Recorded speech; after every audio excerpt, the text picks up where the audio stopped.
దేవానికి కోపగరాడు ఆమె. So Germany, Pakistan, Italy, Russian అంటే ఎంబసీలో పనిచేస్తారు కదా, దానికి సంబంధించి ఇండియన్ ఫారెన్ ఆఫీసర్. ఈమె జర్నీ కూడా స్టార్ట్ చేసింది 1999 బ్యాచ్ ఐఎఫ్ఎస్ ఆఫీసర్.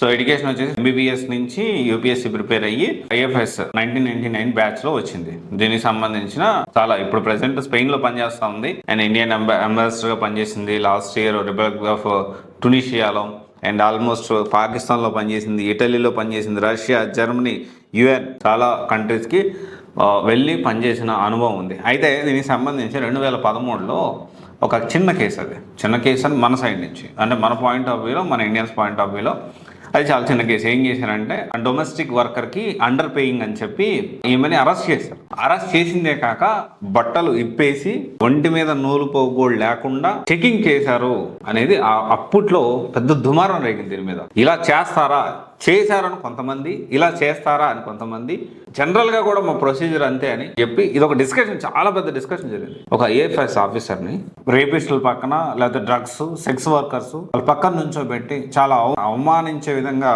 సో విచారణ చేపట్టారని చెప్పి దీని గురించి పెద్ద డిస్కషన్ జరిగింది. ఇక్కడ కేసు ఏంటి, జనరల్గా ఏంటి అంటే చాలా మంది ఇండియన్స్ ఇక్కడ నుంచి అక్కడ వాళ్ళు అయితే చాలా ఎక్కువ పే చేయాలి, ఆస్తులు అడుగుతారని చెప్పి జనరల్గా అక్కడ వాళ్ళ పనులు వాళ్ళే చేసుకుంటూ ఉంటారు. ఇక్కడ నుంచి తీసుకెళ్ళిందో మరి దానికి సంబంధించి తక్కువ పే చేస్తుంది అనేది డిస్కషన్ ఇక్కడ. ఆ కేసు అయితే అది. సో దానికి సంబంధించి అది పెద్ద ఇష్యూ జరిగింది ఇండియాకి యుఎస్కి మధ్య. సో దానికి లోక్సభలో కూడా దాని గురించి అప్పుడు సల్మాన్ ఖాన్ ఖుర్షీ అని అప్పుడు విదేశాంగ మంత్రి అని, సో ఓవరాల్ గా పెద్ద డిస్కషన్ జరిగింది దీని గురించి.